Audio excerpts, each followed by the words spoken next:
Les garçons sont une espèce totalement différente. Jetons un coup d'œil à quelques scouts dans leur habitat naturel.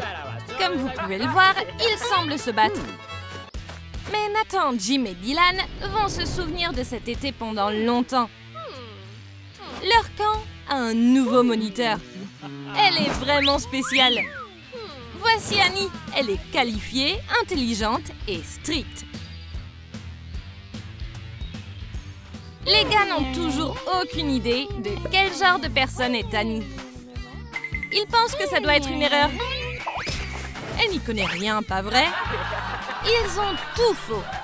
Annie a traversé toute l'Amazonie seule et elle est le scout le plus haut gradé du pays.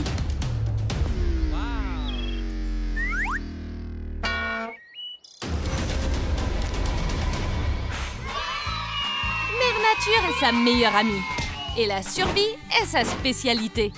Les gars devraient être fiers d'avoir une monitrice comme elle et ils devraient la prendre au sérieux.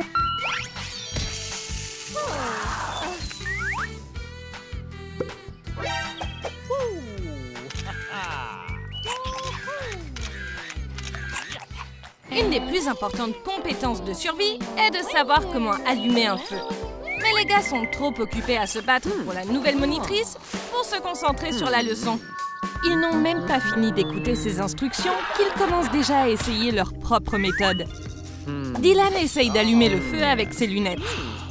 Et Jim essaye de faire des étincelles en utilisant son visage chaud.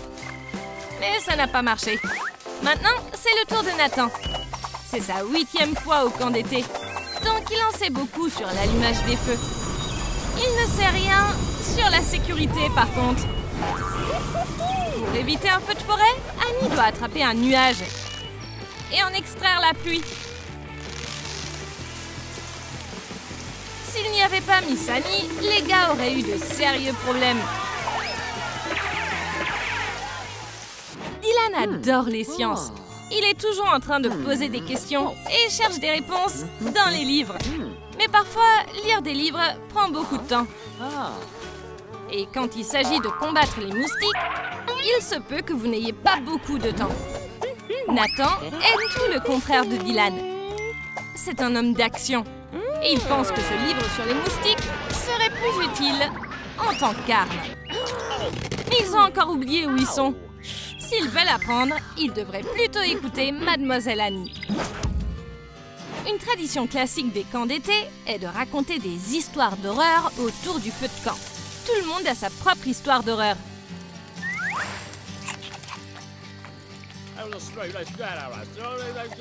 Certaines personnes ont peur des ours. D'autres racontent des histoires flippantes sur des serpents. Mais les gens comme Jim ont des phobies vraiment bizarres.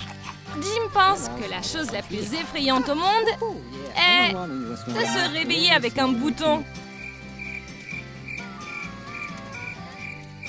Rien que d'y penser lui donne la chair de poule. Jim aime sa mère plus que tout, mais son propre beau visage vient en 2e position. Donc quand il n'est pas avec sa mère, il s'aime lui-même plus que tout. Il peut être tellement absorbé qu'il ne remarque rien autour de lui.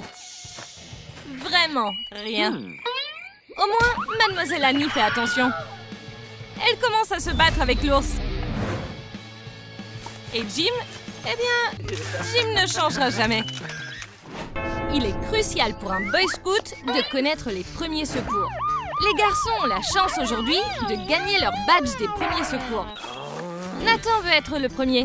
Il a un avantage ici, puisqu'il a déjà fait ce camp plusieurs fois. Il commence bien.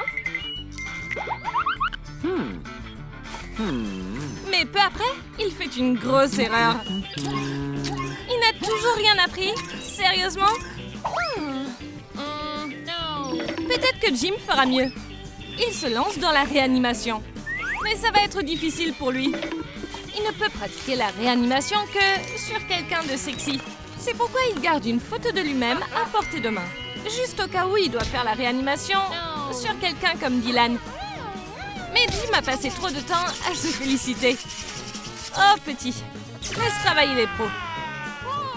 Nathan est fou de Miss Annie. Il n'a jamais rencontré une femme aussi forte et courageuse. Il a fait un bouquet pour elle. Il était sur le point de lui dire ce qu'il ressentait, mais alors Dylan l'a rattrapé. Lui aussi est amoureux d'Annie. Il sait qu'il ne peut pas battre Nathan dans un combat. Donc, pour se débarrasser de son rival, il décide de jouer vicieux. Il a mis en place un piège. Nathan ne pourra pas l'ignorer. Tout se passe comme prévu. Nathan a fini à l'envers. Qui sait combien de temps il y serait resté si Mademoiselle Annie n'était pas passée par là. Pour rendre les choses plus faciles pour les garçons, Miss Annie a installé un tableau qui affiche les règles du camp. Mais les garçons se moquent des règles. Puisque personne ne regarde, Nathan décide d'écrire sa propre annonce sur le tableau. Mais il y a quelques problèmes avec son annonce. Quand Dylan l'a vue, il n'a pas pu s'empêcher de la corriger. Et dès qu'il est parti, Jim s'est occupé de la révision.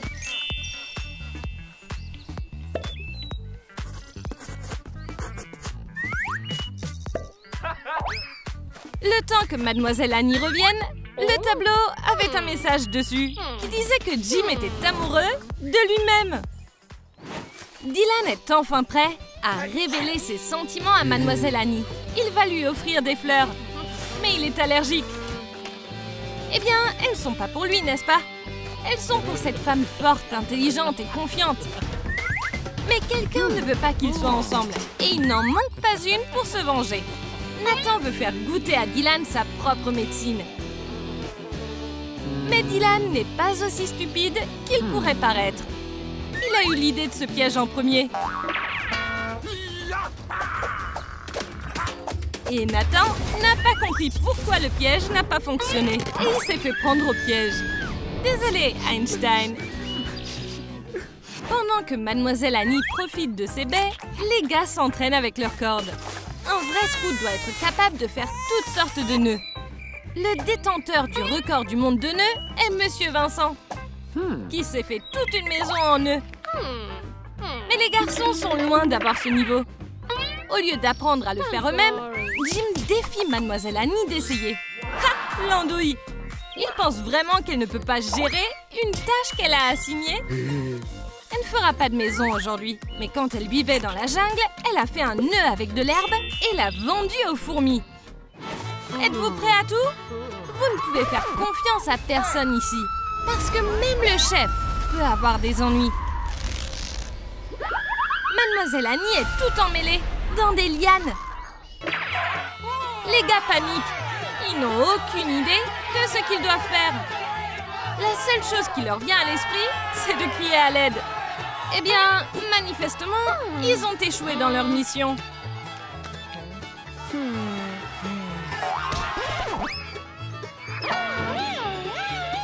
Vous ne méritez pas vos badges.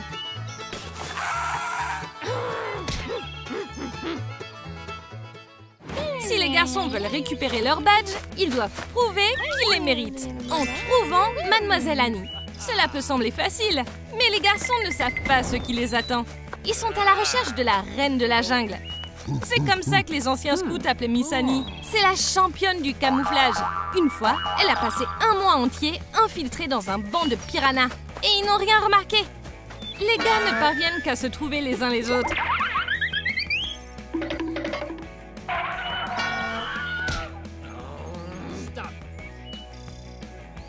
Et si elle ne s'était pas lassée d'attendre, ils ne l'auraient peut-être jamais trouvée.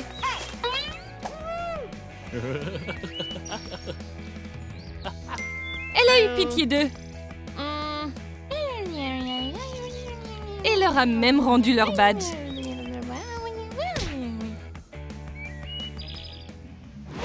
Quel été incroyable! Mais toutes les bonnes choses ont une fin. Miss Annie doit dire au revoir aux garçons. Et ils doivent rentrer chez eux, retourner à l'université. C'est le 9e été pour Nathan dans ce camp. Les garçons ne veulent pas la quitter. Et au fond de son cœur, Annie est aussi un peu attachée à ses andouilles. À la rentrée des classes, les garçons ont eu une sacrée surprise. Ils vont passer toute l'année ensemble, car leur nouveau professeur est leur monitrice du camp. Donc vous feriez mieux de bien travailler. pas de discussion. Notre prochaine expédition se déroule dans la jungle du savoir. Avez-vous aimé notre nouvelle histoire? Quelle a été votre partie préférée? Dites-le nous dans les commentaires. Et n'oubliez pas de liker et de vous abonner pour ne jamais manquer une nouvelle vidéo de Troom Troom Trick.